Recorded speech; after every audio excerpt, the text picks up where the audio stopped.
Alright, I have to admit, that was a good attempt to smear.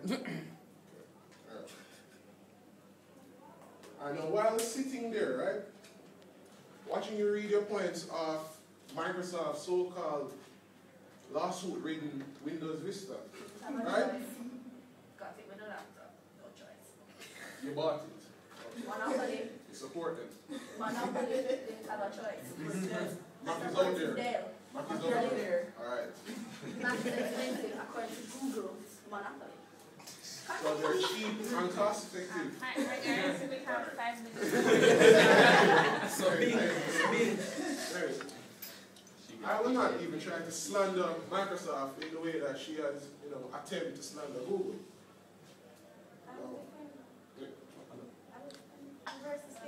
Slander Google. That's why I slandered mine. Sorry about that. Right.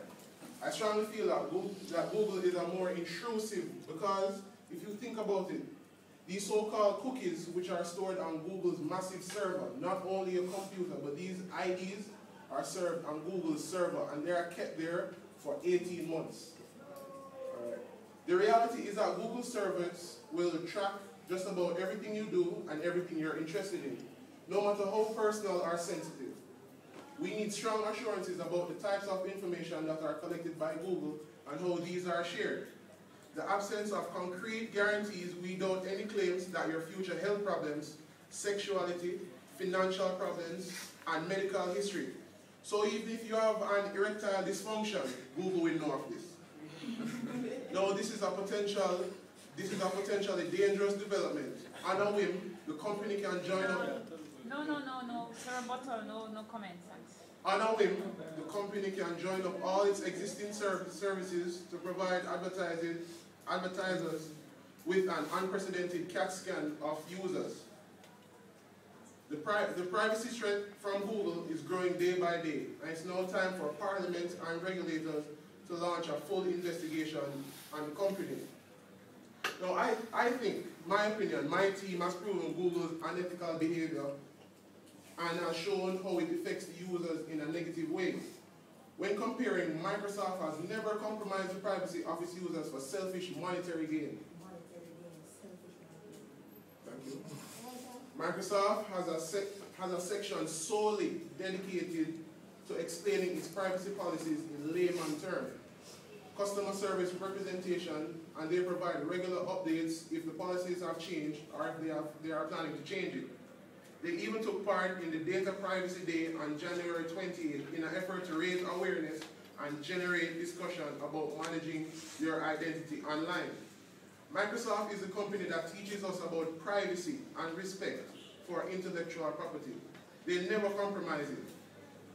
Where was Google on Data Privacy Day? Google was not even on the participating list.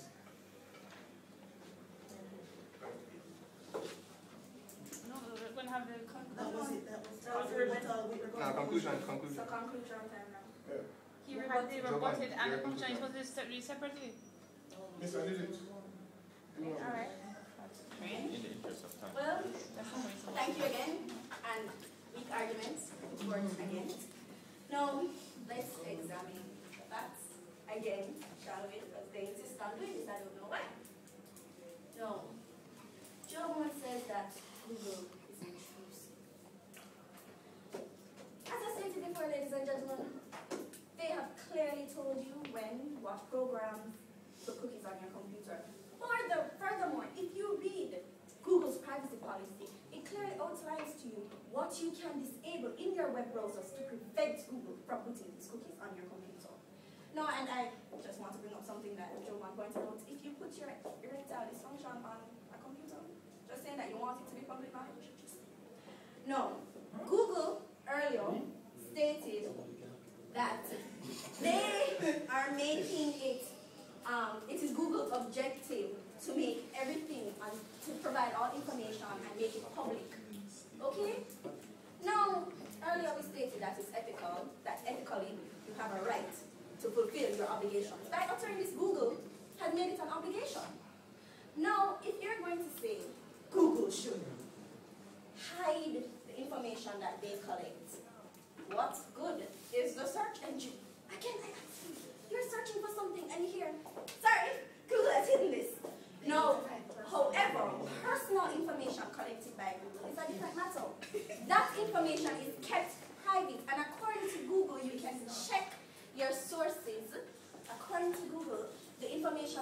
ask the companies who store these information.